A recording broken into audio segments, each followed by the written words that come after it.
Hello and thank you for coming to the McWaters Effect. I'm your host, Matt. Today, I want to talk about the state of the Republican Party. But first, I need you to hit like and subscribe. Helps the channel grow. Now let's get on with the show. Alright guys, through this video, I'm going to be looking at graphs comparing the 2016 to 2020 election. Some demographics, the Republicans for the presidential election did better than 2016, and what I think we need to do to add on to that. But first I want to talk about the Republican Party as it is right now. I think we're making a mistake by holding all of our cards into believing that Donald Trump will be running in 2024 and that he's the best candidate to run. I think there's a couple other candidates that would be good to run. Someone like Tim Scott, Rick Scott, Ron DeSantis, Tom Cotton, and Josh Haley I see as pretty good candidates to try to become president. When you hold all your cards in one person, a lot of times it won't work out for you. And the other thing is, he has so much stigma around him when it comes to Donald Trump. It might not be good to run with him anyway. Now, there's places he's going to do better at than those guys I mentioned. This is true. But there's places they could do better at that he won't do well at, such as Georgia and Arizona. Ron DeSantis, I think, would do well in Georgia and Arizona compared to Trump.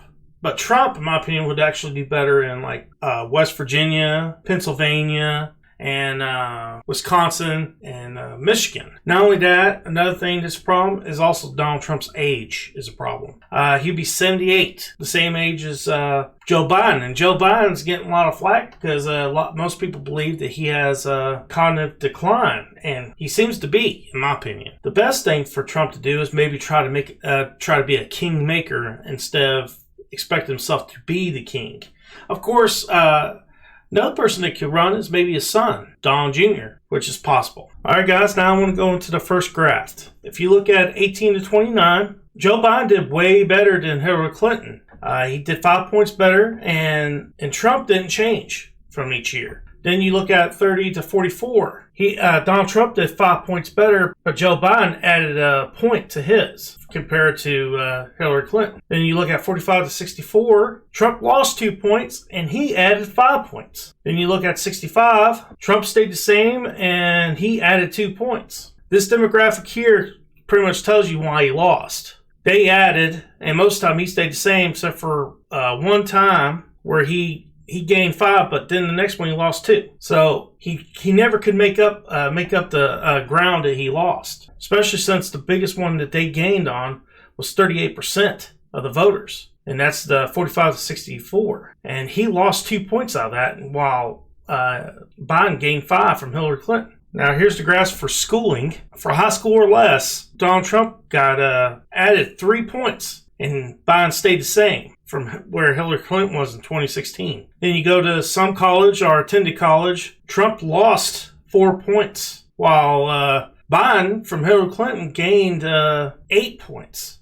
That's a big difference. Then you have college grads, which Biden lost 2 points and Trump gained 6. But as you can see, it's only 16% of the vote. And up here, he attended college, and then he gained 9 points, and that's 23% of the vote. Then you go to postgraduate studies. He actually lost points when it comes to Joe Biden. He lost points. It went from 58 for Hillary Clinton to 51 for him. And then Trump gained 10 points, and it was 27% of the vote. But where Trump really lost points is advanced degrees, where he got 62 and Trump got only 37. That's a big difference. I mean, he nearly doubled them. This next graph is for men and women.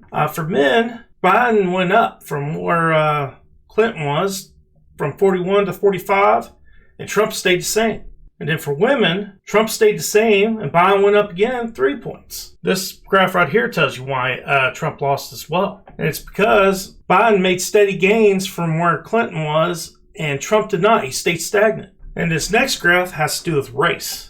All right, for white men, 31% for Hillary Clinton in 2016, and for Biden, it was 38%. And then when it came to Trump, he actually went down 1% comparing. So Biden gained 7 when Trump lost 1. Then for white women, Biden gained 1 and Trump gained 3 from 2016. Okay, and then when it comes to black men, Biden lost 3% in black men and Trump gained 6%. And then when it comes to black women, Biden lost 4% and Trump gained 5%. Then when it comes to Latino men, Biden lost 4% in that and Trump gained 4% from 2016. Then Latin women, Biden stayed stagnant from 2016 to 2020, from Clinton to him in 2020, and Trump gained 5%. Then when it comes to others, that's Asians, Native Americans, so on and so forth, Biden lost 3% and Trump gained 7%. The reason all those gains didn't help Trump is because he lost white men and white women, 35% for men and 32% for women, for white men and white women. Those gains he made in the African American community, the Latinos, and others, which be Asian and so on and so forth, couldn't make up those differences. So what happened was Biden was overwhelmingly elected by white people, and Trump got gradual gains in African American, Latino, and Asian, and so on and so forth. See, in my opinion, this graph right here tells me where the party needs to focus on, and that is more inclusion and getting more African Americans, Latinos, and Asians to vote for us. The only way that's going to happen is if we go to their communities and talk to them and convince them to vote for us. That is the future of the Republican Party. The working party. We should be the working party. Because the fact is, the corporation party is definitely the Democrats, because they're the ones getting the money from the corporations, not the Republicans. They're the ones that are in league with the corporations, such as big tech, big banks, and also the news media, which are run by big corporations like AT&T, Amazon, so on and so forth. That is the future of the Democrat Party. The future of the Republican Party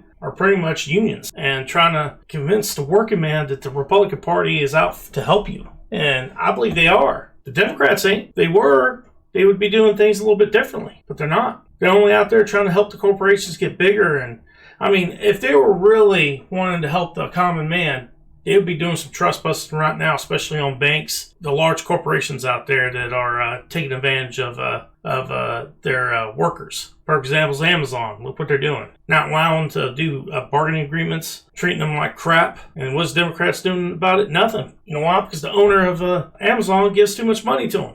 They're not going to do anything. It's the same thing that happened in the late 1800s, early 1900s when they were buying the presidency. And when I say buying, I'm talking about Rockefeller, J.P. Morgan, Carnegie. They were buying the Republican Party, putting them in power because they knew that they could control them and keep them from getting the trust busting situation going on.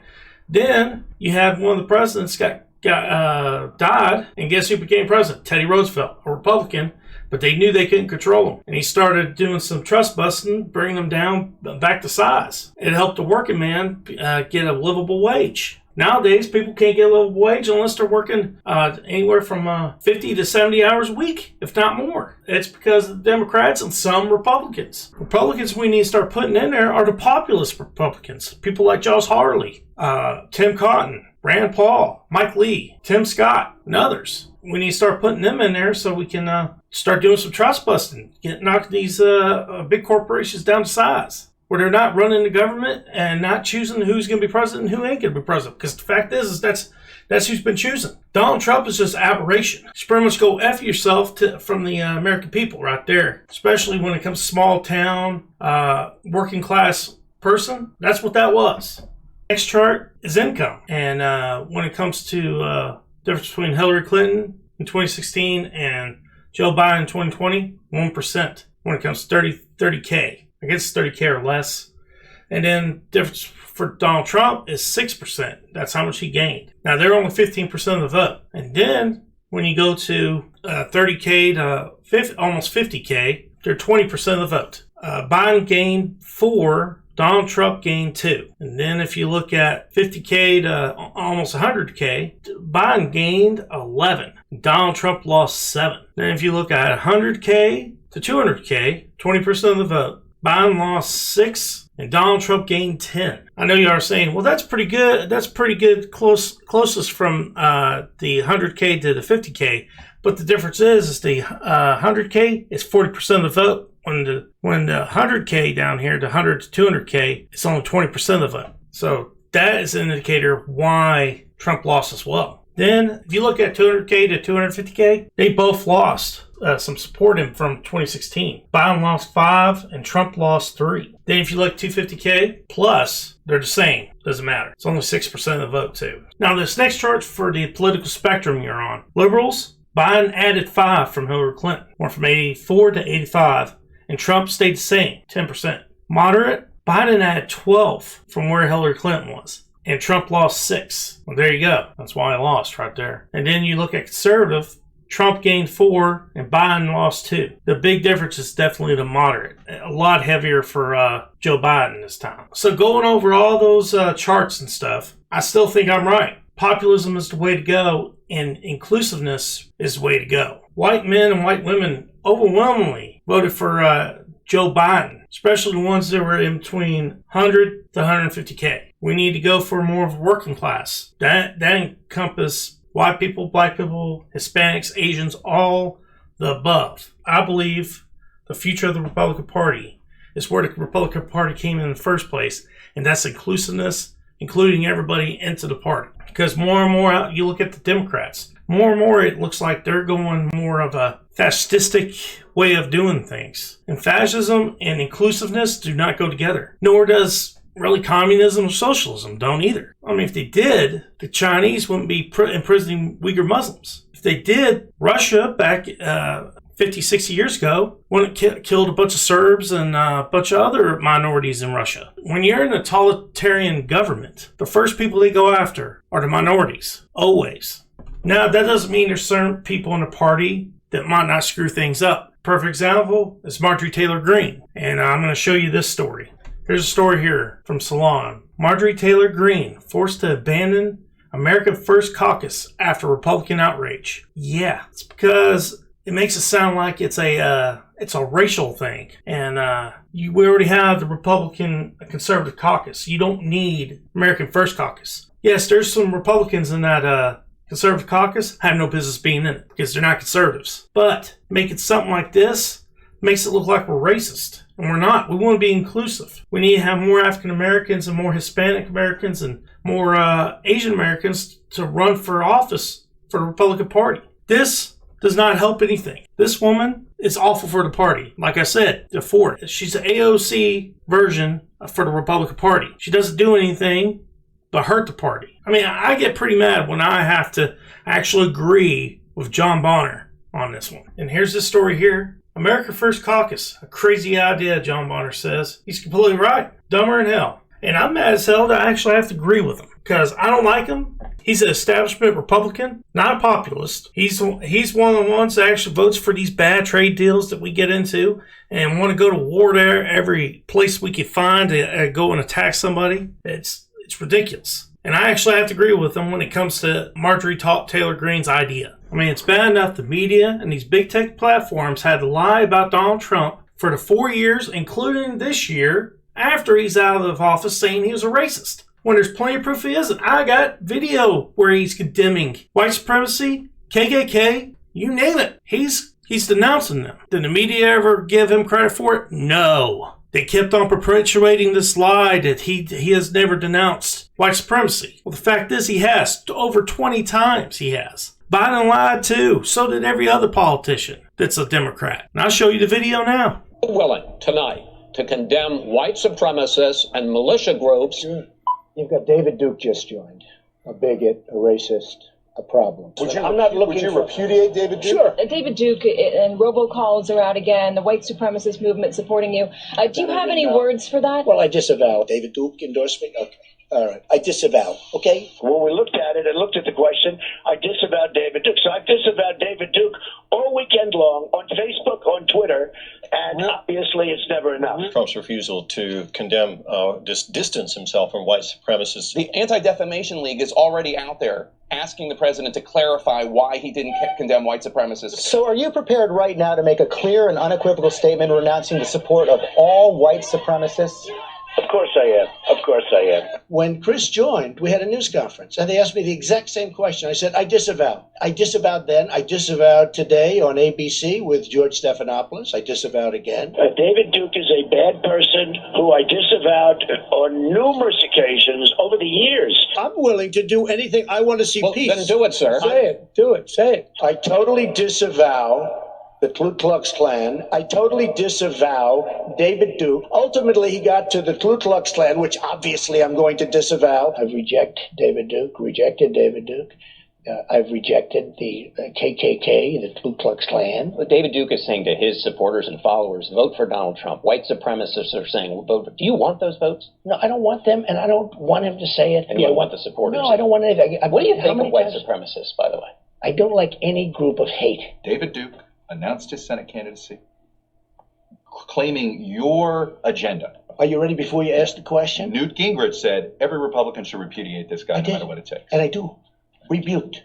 Is that okay? Rebuked. Rebuke. Done. Done. Just to clear it up this morning, can you, naming it, make a declarative statement that you denounce, that the president denounces it? Racism is evil, and those who cause violence in its name are criminals and thugs, including the KKK, neo-Nazis, white supremacists. Do you want white supremacists to vote for you? No, I don't at all. Not at all. His campaign is denouncing a show of support from the KKK's official newspaper, as in the Ku Klux Klan. In the same New York Times interview, he denounced white supremacists. He denounced the neo-Nazis who support him. President Donald Trump signed a congressional joint resolution that condemns white supremacy, neo-Nazis, and other hate groups. When he was asked to condemn white supremacists, he didn't. And you had people, and I'm not talking about the neo-Nazis and the white nationalists, because they should be condemned totally. When specifically asked if he would denounce white supremacists, that the president dodged it. I spoke out forcefully against hatred, bigotry, and violence,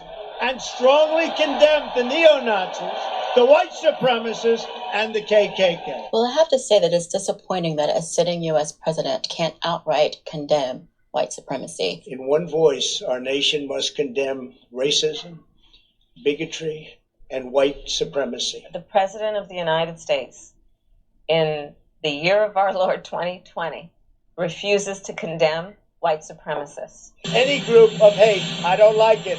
Any group of hate, whether it's white supremacy, whether it's any other kind of supremacy, whether it's Antifa, whether it's any group of hate, I am very concerned about it, and I'll do something about it.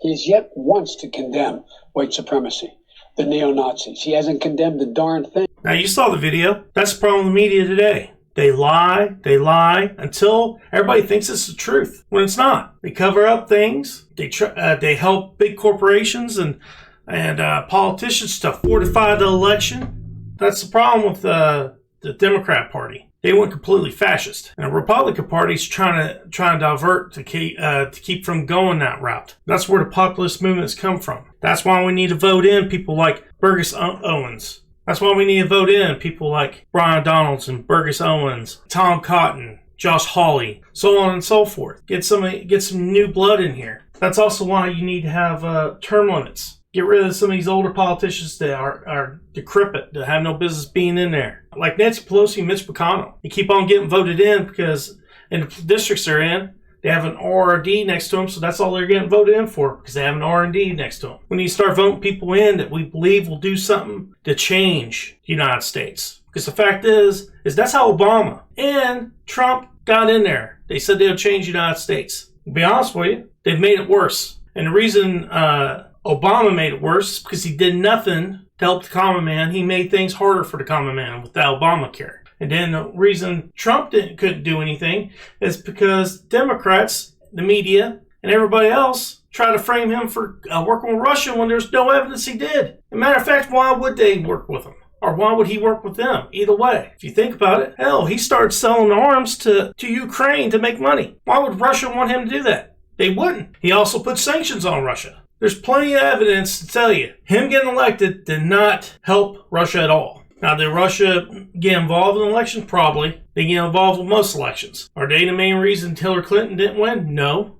The main reason that Hillary Clinton didn't win Well, it's because of the emails. Now, they're going to blame Russia because supposedly Russia hacked that email and got the emails out and then gave the information to WikiLeaks, which there's no evidence that that's where Julian Assange got it from. That man is a patsy, and he should have been let out of prison by now. But Biden, he's going to keep him in prison. Why? Because he went against the establishment of the Democrat Party. That's pretty much a death sentence for you when you're a journalist. Obama went after journalists for certain things, didn't give them passes, and Biden ain't going to be any different. If Trump was smart, he would have gave him a pardon. Gave him a pardon and Snowden. You want to talk about something to piss off the military complex? That would do it. The other thing is about the Republican Party is they're going to have to start working with people they normally wouldn't, such as with some of the progressives. The fact is, some of the progressives and us, we have some things in common, such as our beliefs in the Bill of Rights. People like Nancy Pelosi and Schumer do not. They believe the Bill of Rights is just a suggestion. It's not a suggestion. It's what actually gives our rights to as a United States citizen. And it's something that's worth fighting for and even dying for. So we need to work with them and others like them, such as the Libertarian movement or the Libertarian Party, the Conservative Party, so on and so forth, to try to get more of a majority. Now, there's certain progressives that don't believe like we do. They believe the same as Democrats, but there's some that do agree with our thought process on when it comes to the Bill of Rights. Now, later on, I'm going to be doing a video about the Bill of Rights, and hope y'all check that out. The biggest threat to the United States is the destruction within, and it seems to be happening. The reason it's happening is because corporations are getting involved in our politics, and they shouldn't be. This all has to do with, first thing, money. That money coming in from these corporations is tainting the political process so much. A lot of people out there don't believe that the United States could have a fair election, and they're not. I don't believe they're wrong, because when corporations get involved, there's corruption involved in it always. Especially since when they have something to protect, and they do have something to protect, they're monopolies. Quite a few of them are, and they need to be busted down. Well, the only way that's going to happen is you got to put someone in there brave enough and strong enough to do so. And right now, we don't have that in the White House right now. Joe Biden and the Democrat Party ain't the party to do that. It's going to have to be someone from the Republican Party to do that. Now, if you ask me, do I think Trump's the person to do that? No. He didn't do that when he was in there the first time. He didn't even talk about doing that. I think someone like Josh Hawley, Tim Scott, maybe one of them. Rick Scott, maybe. I mean, another one that's been really big at going after corporations is Don DeSantis. But we need to keep their feet on the fire when they get in there and make sure they do it. The only way we can do that is with the vote. All right, guys, now we're at the point where I do my quote of the day. America will never be destroyed from the outside. It will falter and lose our freedoms. It will be because we destroyed ourselves. Quote, Abraham Lincoln. There is so much truth in that quote. It's unbelievable. I'd like to thank all y'all for watching the video. Please hit like and subscribe. Helps the channel grow. Peace.